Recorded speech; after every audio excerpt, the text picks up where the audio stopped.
তো আমরা এসেছি সেই মালিকের কথা শুনবো। মালিক এমন মালিক, সবার প্রণম্য। সেই ভগবানের চরণ প্রান্তে প্রণতি নিবেদন করি, হে প্রভু,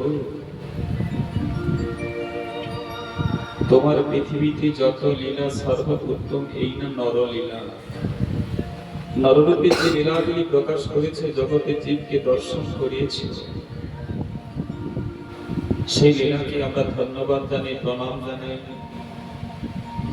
যেন প্রত্যেকের প্রতি তোমার কৃপা পরিবেশন হয়। শুধু ব্যক্তিগত স্বার্থ না, যে আমরা সনাতন ধর্মে বসেছি আলোচনা করছি না, এটা আমাদের একার না। কৃষ্ণ কারো একার নয়, কৃষ্ণ কারো সমষ্টিগত গোষ্ঠীর না, কৃষ্ণ কারো ব্রাহ্মণের না, কৃষ্ণ কারো বৈষ্ণবের না। কৃষ্ণ হচ্ছে সার্বিক, সার্বভৌমিক, সর্বজনীন।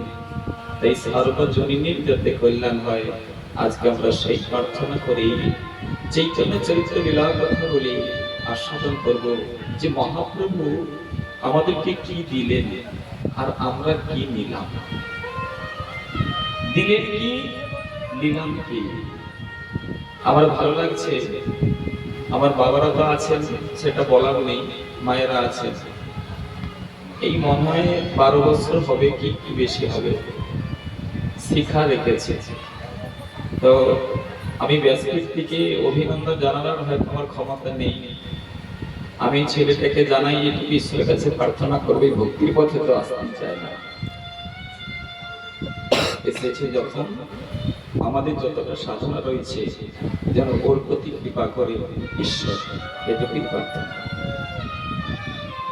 কারণ এই বৈষ্ণব ধারা, বৈষ্ণব চিন্তা দেহের থেকে উড়েই যাচ্ছে।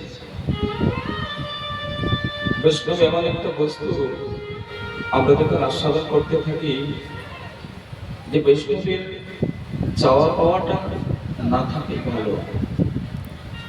যে নিষ্কাম ভজন শিক্ষা দিতে চৈতন্য মহাপ্রভু পৃথিবীতে এসেছে, নিষ্কাম, নির্গুণা, নিরহংকার, যেগুলো প্রত্যেকটা জীবকে পিছনে ফেলে দেয়, এতটুকু এগিয়ে যেতে দেয় না, সেই বস্তুগুলো যেন আমাদের থেকে দূরে থাকে, আমরা ঈশ্বরের কাছে প্রার্থনা করি।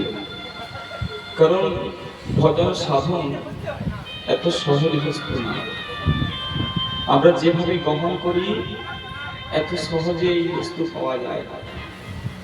সেই জন্যই বলি যে ছেলেটা এই বয়সে ভক্তির পথে এসেছে, ওনার বাবা মাকেও প্রণাম করি, ওনার মা বাবাকে প্রণাম করি।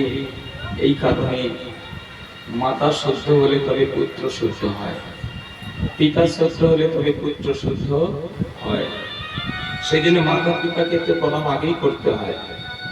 কারণ মাতা ছিলেন সচি মাতা, মাতা ছিলেন বিটিকা, কৃষ্ণ দ্বৈপায়ন বেদের ব্যাসে স্ত্রী, সুখদেব গোস্বামীর মাতা।